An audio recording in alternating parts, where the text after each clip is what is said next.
Question number 4, অনুকূল চক্রবর্তী কেন পাবনা থেকে দেওঘরে পালিয়ে এসেছিলেন? কোয়েশ্চেন নম্বর 4, অনুকূল চক্রবর্তী কেন পাবনা থেকে দেওঘরে পালিয়ে এসেছিলেন? খুব ভালো প্রশ্ন। প্রথম কথা হচ্ছে যে একই দেশের, আজকে যদি আমি কলকাতা থেকে বম্বে যাই, বা আমি যদি কলকাতা থেকে দিল্লি যাই, বা কোনো মানুষ যদি বম্বে থেকে গুজরাট যায়, সেটাকে কি পালিয়ে যাওয়া বলে? শ্রী শ্রী ঠাকুর অনুকূল চন্দ্র যখন পার্টিশন হয়নি, উনি যখন পাবনা থেকে দেওঘর এসেছিলেন, সময়টা ছিল 1946 2nd সেপ্টেম্বর। আই রিপিট, দিনটা ছিল 1946 2nd সেপ্টেম্বর। আমাদের দেশ স্বাধীন হয়েছিল 1947 15th আগস্ট। আমাদের দেশ স্বাধীন হয়েছিল 1947 15th আগস্ট। কাজেই অবিভক্ত তখন দেশের এক স্থান থেকে অন্য স্থান পরিবর্তন করাটাকে যে পালিয়ে যাওয়া বলে, সেটা কিভাবে আপনারা প্রমাণ করবেন সেটা আপনাদের দায়িত্বের মধ্যে পড়ে। তাই যদি হয়, তাহলে আমি শুনেছি যে আমাদের যিনি হরিদাস ছিলেন, জবন হরিদাস, উনি জন্মেছিলেন বাংলাদেশে, উনি দেহ রেখেছিলেন পুরীতে। তাহলে কি আমরা সেটাকেও পালিয়ে আসা বলবো? কখনোই বলবো না, কারণ তখন ভারতবর্ষ একটাই ছিল। 1946 যখন হয়, তখন ভারতবর্ষ একটাই ছিল। কাজেই উনি জাস্ট ওনার জন্মস্থান থেকে দেওঘরে এসেছেন। এটাকে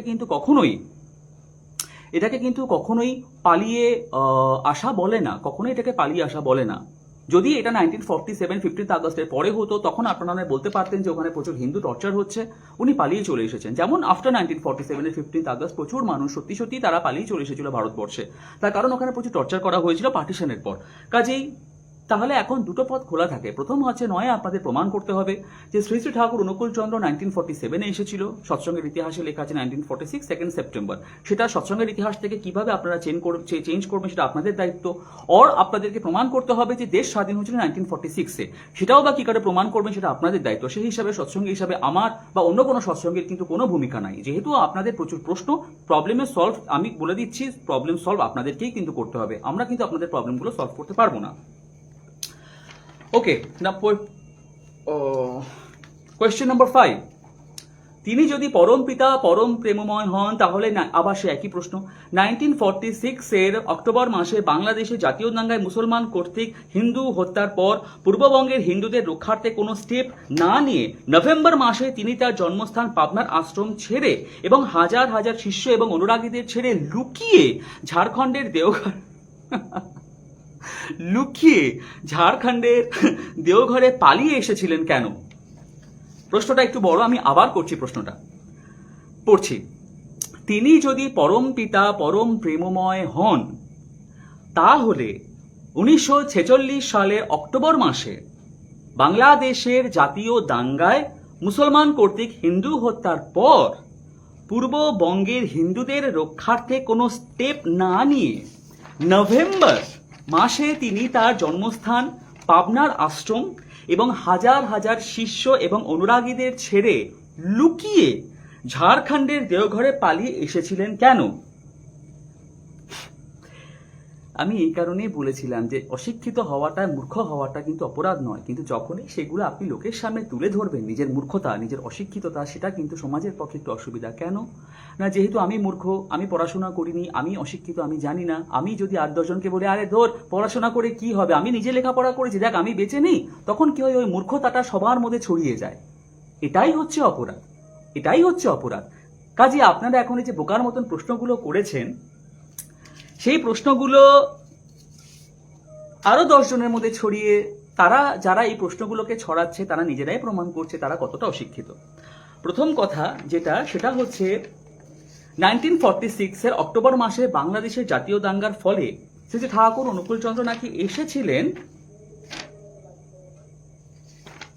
এক সেকেন্ড,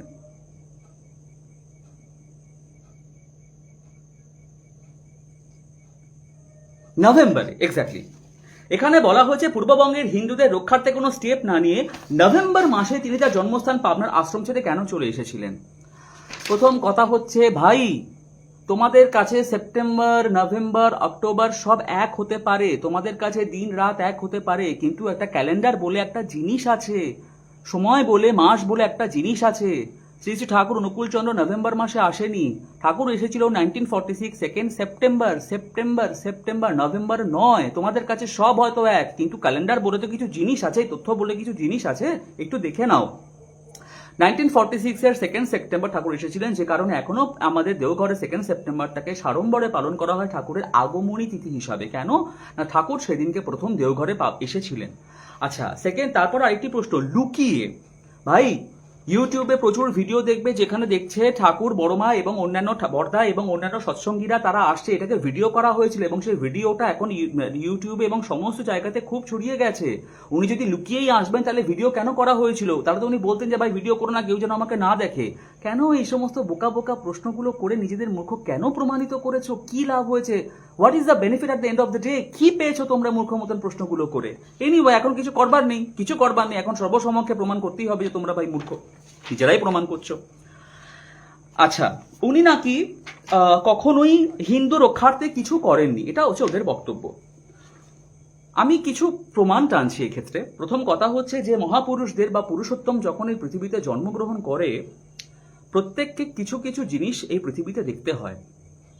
রাজা রামচন্দ্রকে একটা যুদ্ধ দেখতে হয়েছিল, প্রত্যেকটা পুরুষোত্তমকে একটা যুদ্ধ বিগ্রহ এই পৃথিবীতে দেখতে হয় এবং সে তাকে থামানোর চেষ্টা করে, কিন্তু সে পারে না। এটা ইতিহাস বলছে। হিস্ট্রি রিপিটস বলে একটা কথা আছে, অর্থাৎ ইতিহাসের পুনরাবৃত্তি সবসময়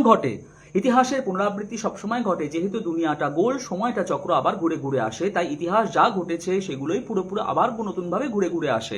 ফ্যাশনও তাই, সবকিছু ঘুরে ঘুরে আসে।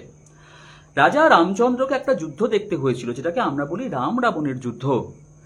সেই রাম রাবণের যুদ্ধে প্রচুর মানুষ নিহত হয়েছিল, বানর সেনা নিহত হয়েছিল, প্রচুর রাবণের ওই তরফের যারা ছিল তারা নিহত হয়েছিল। এই কারণে রাজা রামচন্দ্র বারবার চেষ্টা করেছিলেন যাতে সেই যুদ্ধটা না হয়। শ্রীলঙ্কায় যাওয়ার পরেও উনি হনুমানকে একবার দূত হিসাবে পাঠালেন, নলকে একবার দূত হিসাবে পাঠালেন রাবণকে বোঝানোর জন্য যে রাবণ তুমি কিছু না করে সীতাকে দাও, আমি চলে যাচ্ছি। এত যুদ্ধ বিগ্রহ, এত মানুষের প্রাণ যাতে না যায়, পুরুষোত্তম সবসময় এই চেষ্টাটা করেন। শ্রীকৃষ্ণ আমাদের যিনি লীলা পুরুষোত্তম, তাকেও একটি যুদ্ধ দেখতে হয়েছে যার নাম হচ্ছে কুরুক্ষেত্র যুদ্ধ। সেটা সবাই জানে এবং এটাও সবাই জানে যে কুরুক্ষেত্র যুদ্ধ যাতে না হয় সে কারণে উনি বারংবার কৌরবদের কাছে গিয়ে উনি বোঝাতে চেষ্টা করেছিলেন যে যুদ্ধ যাতে না হয়। পিতামহ ভীষ্ম বোঝানোর চেষ্টা করেছিল এবং আমাদের পুরুষোত্তম শ্রীকৃষ্ণ বোঝানোর চেষ্টা করেছিল যাতে এই যুদ্ধ বিগ্রহ না হয়। কেন প্রচুর মানুষ মারা যাবে, যুদ্ধের ফল কি হতে পারে সেটা তারা জানে, কিন্তু তাদের কথা শোনা হয়নি। কৃষ্ণ বলেছিলেন, কৃষ্ণ রিকোয়েস্টকে রাখা হয়েছে, যুদ্ধ তো হয়েইছে। চৈতন্য মহাপ্রভু যখন পৃথিবীতে আসে তখন হুসেন শাহর আমল চলছে, ইতিহাস বলছে তখন হুসেন শাহর আমল চলছে। তখন মুসলমানদের আধিপত্য এতভাবে বেড়ে গেছে ভারতবর্ষে এবং বাংলায়, তখন হিন্দুরা টর্চার্ড হচ্ছে, তাদের উপর টর্চার করা হচ্ছে। চৈতন্য মহাপ্রভু তার জায়গা থেকে দাঁড়িয়ে যা প্রতিরোধ করবার চেষ্টা করেছিলেন সেটা ইতিহাস বলে, কিন্তু তার কথা শোনা হয়নি। সে বলেছে বলেই কি ঠাকুর মুসলমানরা যারা হুসেন শাহ তারা কি পাত্তারি গুটি দেশ ছেড়ে চলে গেছে? সেটা কখনোই সম্ভব হয়নি। শ্রী শ্রী ঠাকুর অনুকূল চন্দ্র যখন উনি স্বদেহে ছিলেন তখন উনাকেও একটি যুদ্ধ দেখতে হয়েছে, সেটা হচ্ছে 1947, যাকে আমরা বলি আমাদের ভারতবর্ষের স্বাধীনতার যুদ্ধ। এটা উনাকে দেখতে হয়েছে এবং উনি চেষ্টা করেছেন, তার উইথ ডকুমেন্ট সমস্ত প্রুফ আমার কাছে আছে।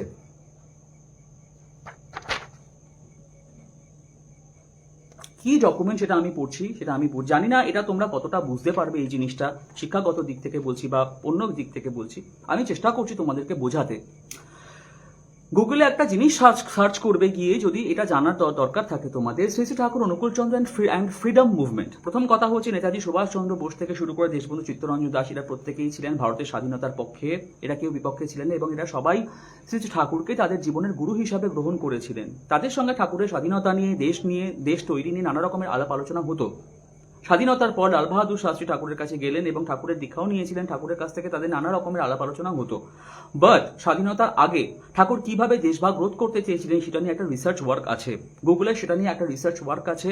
তোমরা গুগলে গিয়ে সার্চ করবে শ্রী শ্রী ঠাকুর অনুকূল চন্দ্র অ্যান্ড ফ্রিডম মুভমেন্ট, তাহলে তোমরা একটা প্রতিবেদন সেখানে দেখতে পাবে। এই রিসার্চটা যিনি করেছিলেন সেখানে লেখা আছে, Shri Shri Thakur tried to prevent India's partition. Shri Shri Thakur tried to prevent India's partition. Graceful Thakur took every damage onto himself. অর্থাৎ ঠাকুর দেশভাগের যাতে না হয় সে কারণে অনেক চেষ্টা করেছিলেন এবং যেহেতু ঠাকুর পারেননি, উনি সারা জীবন এই ব্যর্থতাকে নিজের ঘাড়েই নিয়েছেন যে আমি পারলাম না। রিসার্চ যিনি করেছেন তার নাম হচ্ছে ডক্টর পি.সি. পাত্র। উনি হলেন PhD member of institute of Indo Aryan studies. আমি আবার বলছি, যিনি এই রিসার্চটা করে, এই থিসিসটা করে, যিনি এই বার করেছেন এই জিনিসটা, ওনার নাম হচ্ছে ডক্টর P.C. পাত্র। উনি হলেন PhD, উনি হলেন member institute of Indo Aryan studies, member of institute of Indo Aryan studies. দেখে নাও তোমরা ভালো করে জিনিসটা দেখে নাও।